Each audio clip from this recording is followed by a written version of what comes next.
We let us know when we're ready. Good afternoon. Yes, you are all set and ready to go. All right, great. Well, thank you very much. Thank you all for coming. I'll open our Public Works Facilities and Sustainability Committee. We have on our regular department heads, council persons, Pullen, Zadanowitz, Anderson, and McGinnis, and the mayor is on as well. Happy Pride, everyone.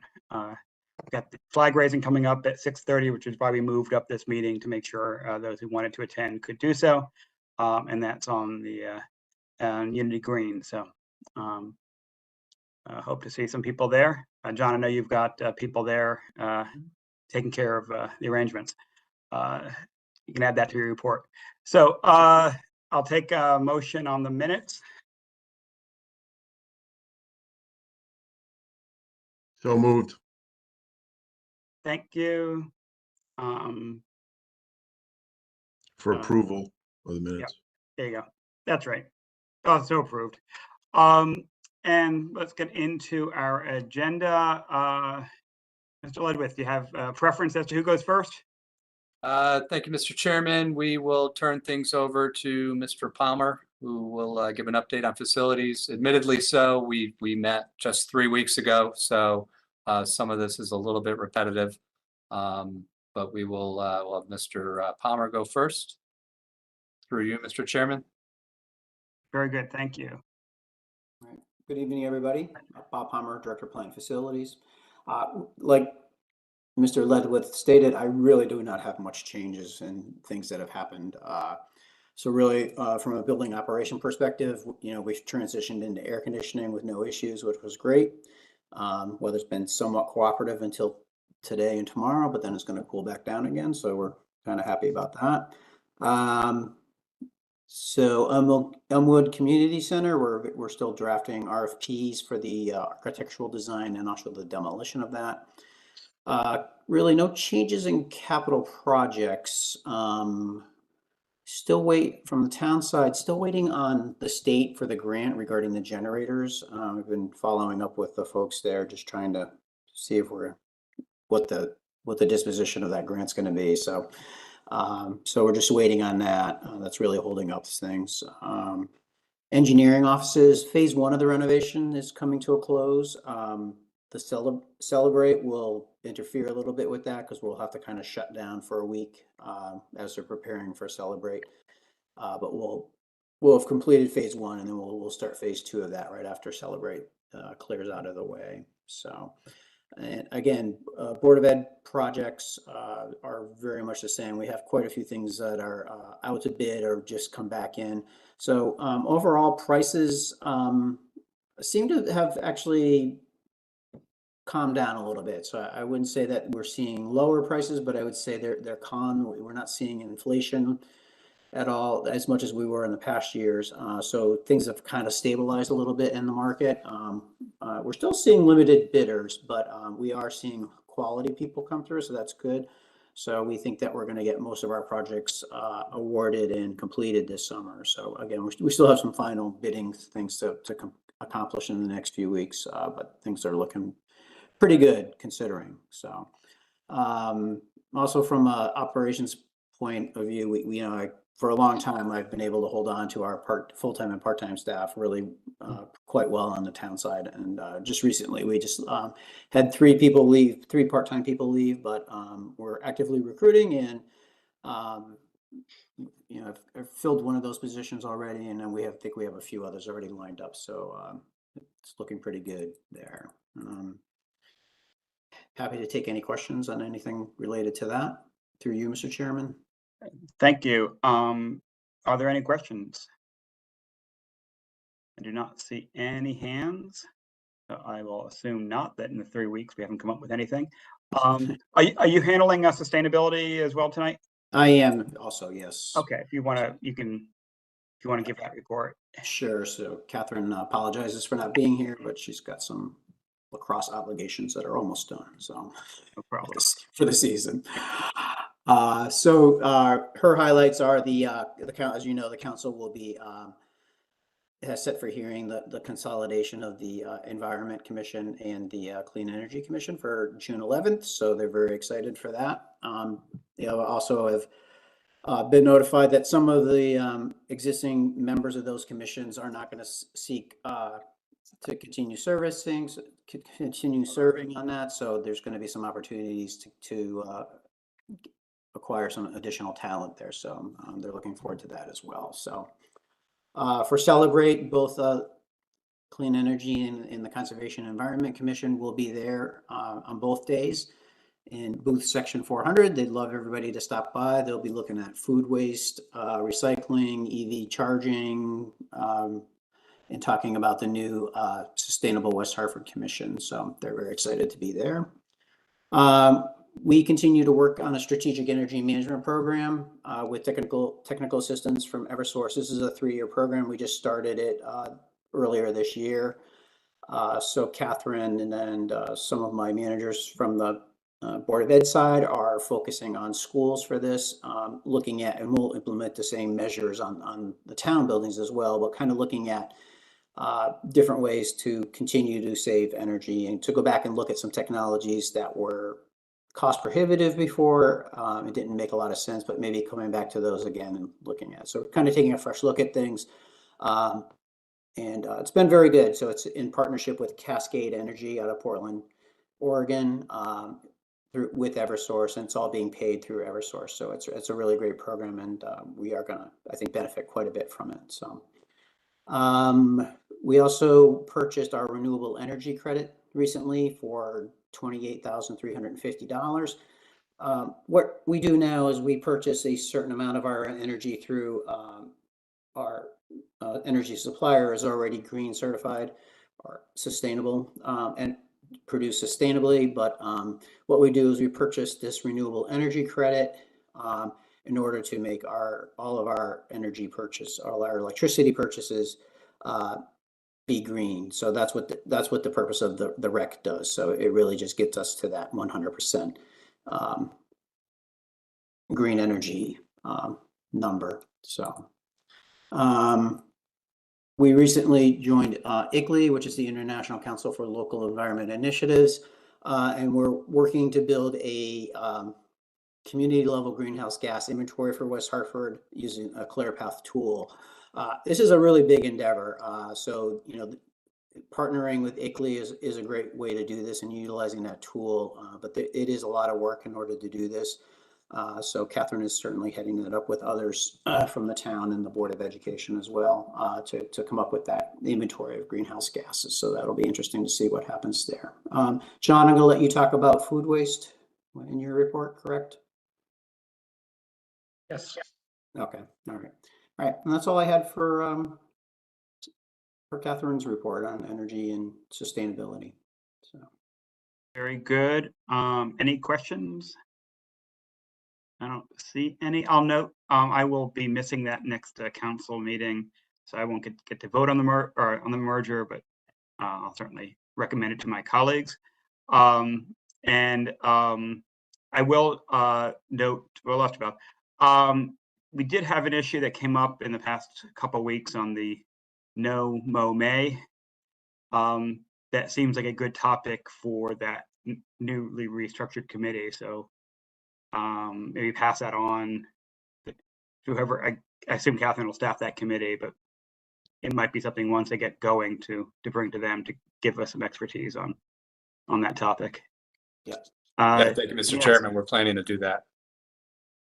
Wonderful. And I see the mayor had her hand raised. No, that they do already have a subcommittee that is looking at it. Just wanted to let you know. They've already knew this was coming and kind of are moving ahead with the restructure. So yes, they already have a group that's working on it. Great. So look forward to getting that report at some point and explore that a bit more deeply. Well, thank you very much. And I guess we'll go over to John. All right, good evening through the chair, Ben. John Phillips, Director of Public Works. Again, same thing. It's only been 3 weeks. We're certainly very busy just doing our normal seasonal work.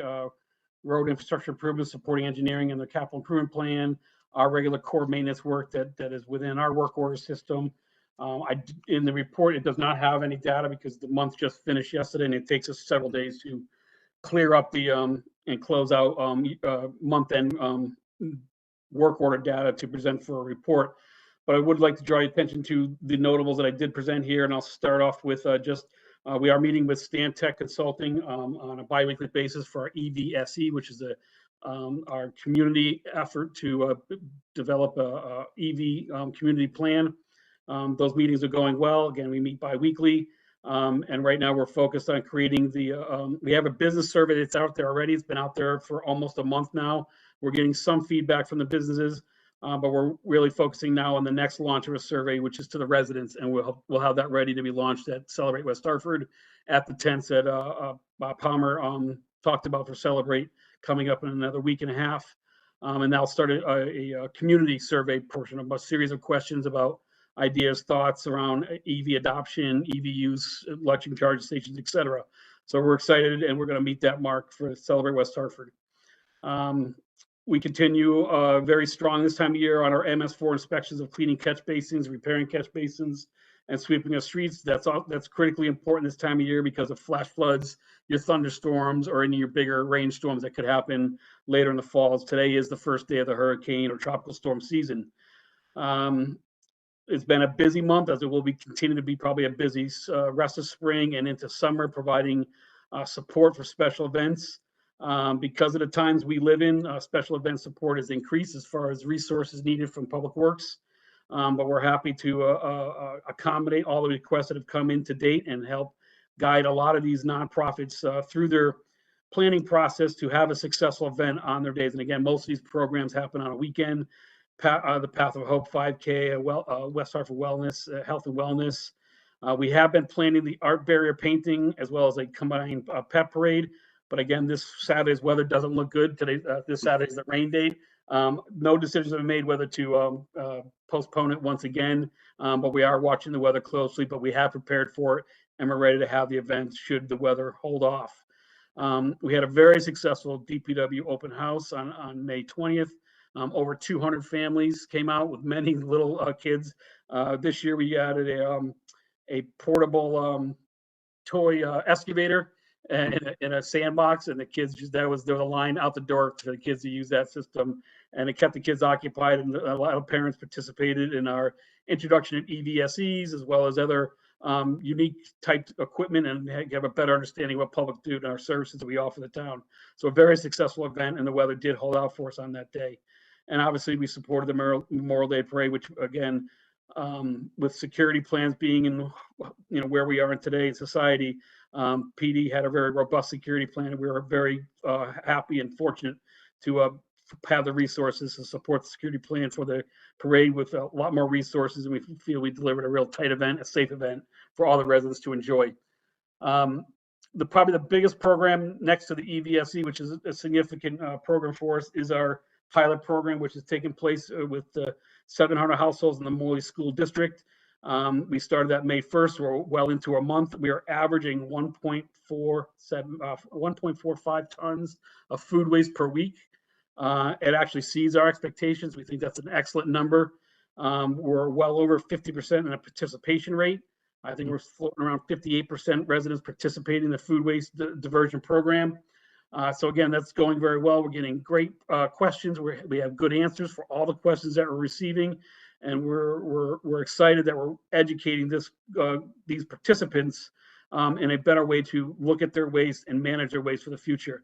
No real data yet on the page of throw piece there. That's something that we're still going to sit and let mature a little bit. People get used to the reduction, get used to other diversionary routes, not just food waste, but there's diversion routes for e-waste, textiles, you name it. There's a number of diversion rate streams for materials, so you can get your material down to a minimum 2 bags in a pay-to-throw type program. In June, we'll start doing more of a rollout and counting of bags and seeing the participation rate, working with the driver, and that is collecting it. But that will be the next phase of seeing the volunteer staff as well as all the work that Catherine Bruns is doing that. But overall, we're off to a good start for the month of May. on that program. Our yard waste program is always very strong. It's very popular. We continue to sell the brown yard waste barrels. And again, remember, the residents have to purchase the barrel if they want it. They can participate without purchasing it, but a lot of residents continue to learn about the program and opt to purchase the barrel. This last month, we sold 117 barrels. And again, it's just another opportunity to keep that type of material from your general waste. And through your support, it's funded, and we collect that material at the curb. Interestingly enough, though, our tonnage on a month-to-month basis, April 22, April 23, May 22, May 23, we're pretty flat on the tonnage being collected, which is good. We think the new barrel sales just represents them transitioning from just buying the bags all the time and just moving to the stationary cart, which is a better, more uniform program for us to collect. But the tonnage is pretty flat, so we think the users of the program have their gardens and aren't expanding it, and it's doing very well by diverting the tonnage away from general waste. Parking data goes back to April, because we did not have that for last month's report. Again, we continue to do pretty well considering post-COVID. We're not reaching pre-COVID monthly averages yet, but we're playing pretty consistent month over month from FY22 to this year. And again, things continue to be robust. I know we communicate with all of our stakeholders, whether it be property owners and stakeholders in the center, Charter Realty, who owns a majority of Blueback Square and providing the services in the parking garages. And obviously probably our biggest client, and it keeps us on our toes, is the Del Mar. And they have a very, very active spring and summer planned, and we're doing very well at accommodating all their needs for parking services. And really, that sums up the report as is. I'll be happy to take any questions or take any requests for next month. Thank you very much, John. Very complete as always. Any questions or comments for agenda items? I do not see any. Before we, Mayor. Yeah, no, I just wanted to ask John, and we are receiving, some of the council has been receiving some concerns from landscape companies that are concerned about not being able to utilize Brixton. And so I was wondering if John wanted to, I know you can't really, it's a little bit more than just a quick summary, but maybe you wanted to comment on that and how we should handle those concerns. Yep, thank you, and I appreciate bringing that up. Well, first of all, it's a very complex situation that really starts with the town's landfill and how we've used the top of the landfill the last 30 years. We've had a variety of contractors working there, and it was a public-private partnership to receive the yard waste and the leaves and to process those leaves for us, and as well as the opportunity for the public to utilize it, including commercial contractors. But the commercial contractor relationship was not between the commercial contractor and the town. It was between the vendor we had there. So they paid Supreme Forest, who was the latest contractor there, and they paid the full freight. I won't say there weren't gaps in the system. There were sure a lot of gaps in the system because there's two different missions. Supreme had a mission of for-profit and for their objective of manufacturing products from the wood material they could receive. And then obviously we have the town's objective is just waste disposal and making sure those services are provided for our residents, the individual residents themselves. So full evolution, the contract with Supreme expired. We had an RFP with them. We had a plan to develop it. They did not have any interest in developing the landfill or increasing the receipt of other types of waste materials, which we are desperately in need of doing, like bulky waste, regular trash down there. We only take certain select recycling items. That's not their business, and they didn't want to get into a more robust waste management programming. As the tour showed, I believe it was last June, we did a tour of the facility.